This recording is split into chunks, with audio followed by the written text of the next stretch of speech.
Taraz. It was a village that used to be famous and very important in Central Asia more than 2,000 years ago. Taraz is located about 600 kilometers from Almaty, the capital of Kazakhstan. It is, however, fast losing its importance as a stopover town. During the Silk Roads era, it was the Arab merchants who introduced Islam into this area. Islam was then the official religion in Taraz from the 9th to the 12th century. In the 13th century, Genghis Khan conquered the town and turned it into a Mongolian administration center. Today, with the help of a local resident, we try to explore if there is any ruin or artifact that links Islam to the local history. Since Kazakhstan's history has never been properly documented, we found it difficult to unearth Taraz's past. Fortunately, we met Gulaim Abilda with a vast knowledge of local history. According to her, Taraz, which is in the Oblast province, actually has a lot of undocumented stories. Gulaim herself has been entrusted to take care of one of Taraz's historical heritages. In fact, Gulaim and her ancestors had been entrusted with the responsibility since 500 years ago. Upon arrival, we are treated to a warm welcome. It is, after all, the Taraz's local culture. We were served with a special tea prepared the traditional way. The Aulia Ata Mosque was constructed by the Kazakhstan government 2 years ago on the site of an old mosque. From the outside, it does not differ much from other modern mosques, but the interior retains the traditional Kazakhstan's color and decorative patterns. Its prayer hall is huge, and a big number of worshippers can fill it.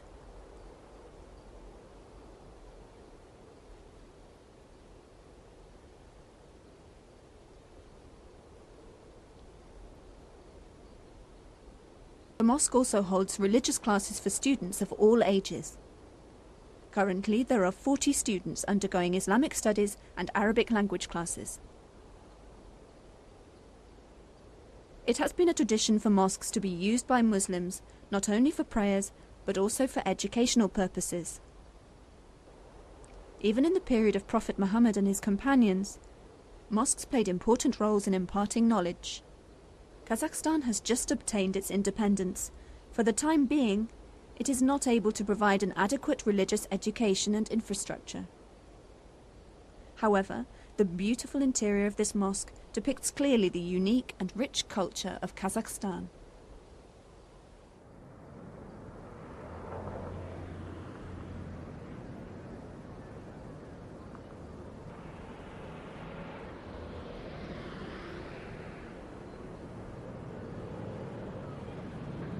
Aulia Ata in the local dialect means the birthplace of Muslim scholars.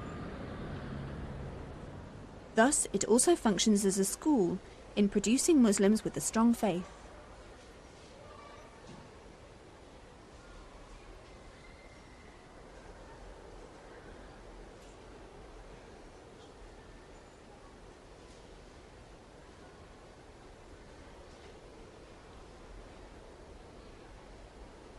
Besides the usual religious classes for Muslims, the mosque also holds Quran recital classes for 30 children. These classes are held during the school holidays. They come here voluntarily and will come back next holiday to continue with their studies. This boy's name is Berik. He comes from Balkhash, a region in the center of Kazakhstan.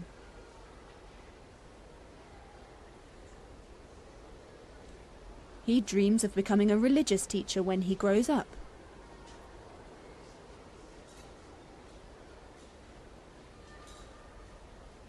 Like his friends, 15-year-old Ruslan Amandasov prefers spending his holidays at the mosque. At such a young age, he understands the importance of religion in character building of a good Muslim for the benefit of the Ummah.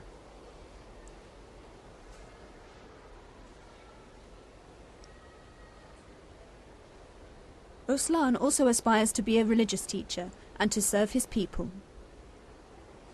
He said everything is taught here, and the lessons start off with the reciting of tasbih. Reciting of tasbih is important, especially when one wants to purify and reinforce one's spiritual well-being.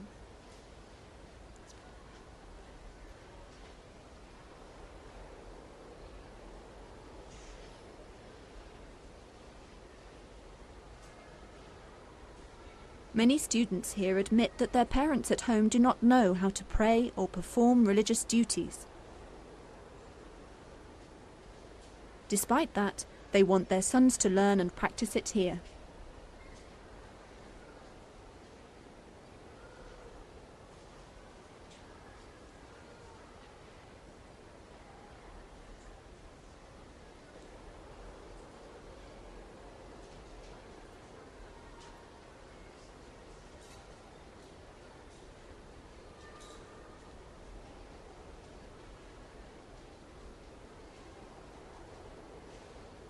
For the Kazakhs, life under the previous communist regime is hard to forget. Muslims were forbidden from practicing Islam openly.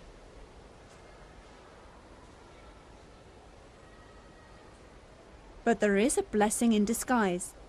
Hardships had taught them the value of freedom.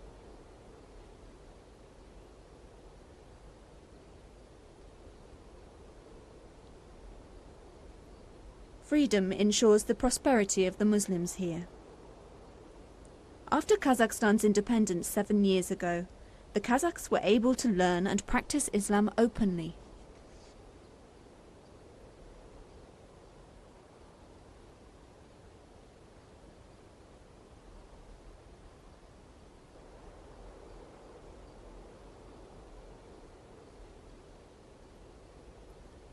For Aliyev Munawar, an Otra local, the older generation should encourage the present and future generations to get to know Islam better.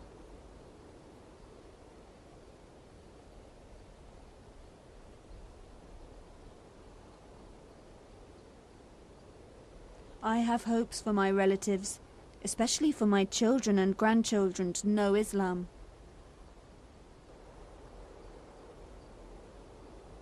For me, the first step to be taken is to teach them to pray to Allah.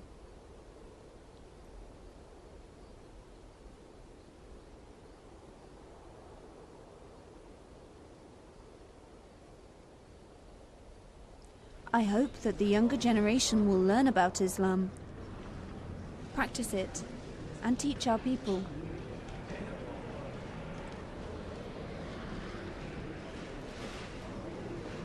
I also hope my children will become devoted Muslims.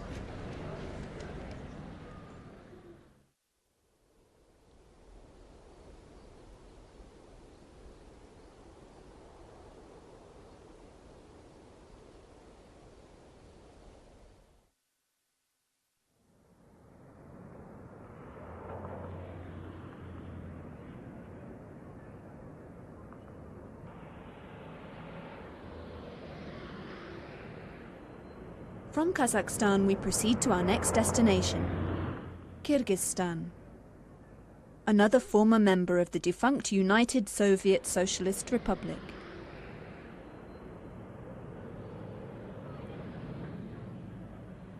Located in the southeast of Central Asia, the country covers an area of nearly 200,000 square kilometers. Bishkek, its capital, is a modern city and has become the administrative, economic, social and cultural center.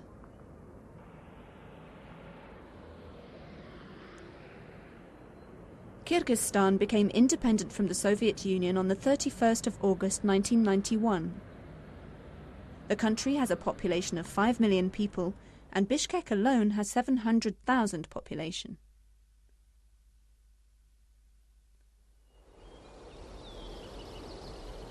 Before Kyrgyzstan became independent, Bishkek was also known as Pishpek and Frunz. Modern historical landmarks can be seen at several places in Bishkek. This is Victory Square. It was built in 1985 to commemorate the 40th anniversaries of the Soviets' victory over the German Nazis.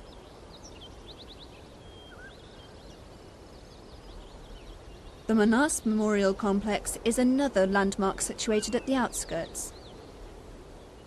It was built 3 years ago to remember Manas, a popular local legendary character.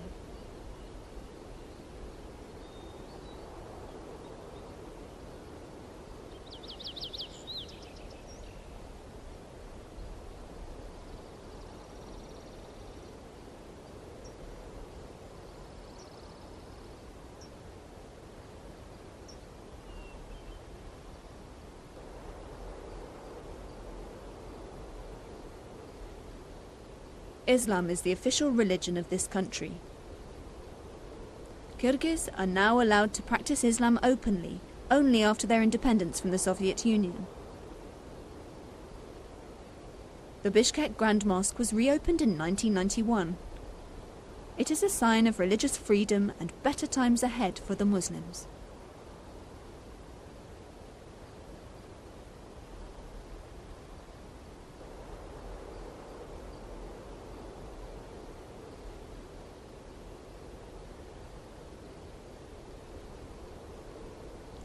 The mosque was rebuilt 4 years ago on the site of a 100-year-old mosque.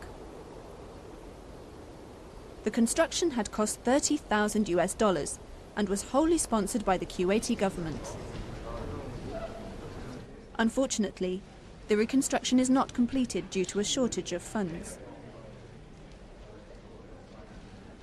The mosque's committee plans to build an administrative office and madrasa blocks later. Right now it holds religious classes and Quranic recital classes for its 30 pupils.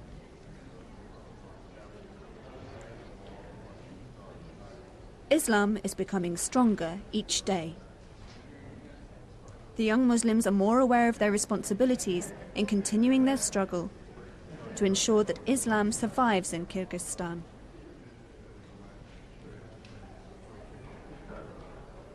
The weekly congregation for Friday prayers amounts to 2,000 worshippers. For 33-year-old Imam Abdul Manan, this is a positive development. He was selected as Imam 1.5 years ago.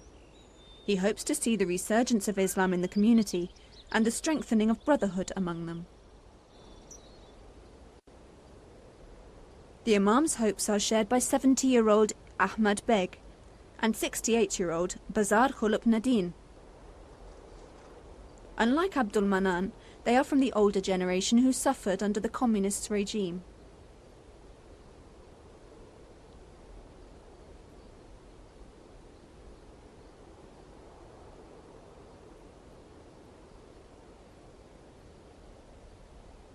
The condition is better for us in Kyrgyz nowadays.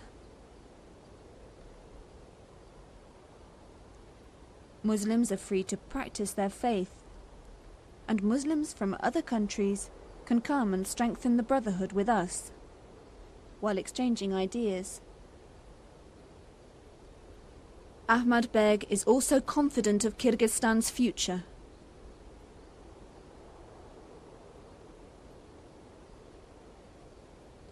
Only Allah knows what our future holds.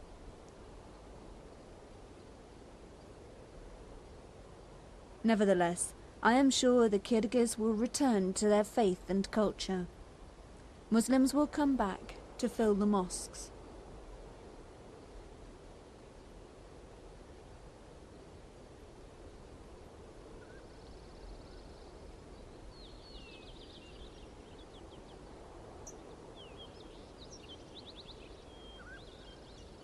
For the three, there is still a long way to go towards the Islamic country that they hope for. Independence does not guarantee an easy life. Independence will have to be filled with missionary programs and religious development that must be shouldered by those with strong faith and knowledge. This is their greatest challenge after independence. It would be easier if worldwide Muslims helped them in terms of money, reading materials and teaching staff. The Bishkek Mosque is the symbol for two important struggles for the Muslim Kyrgyz: to develop their country and to preserve their faith in Islam.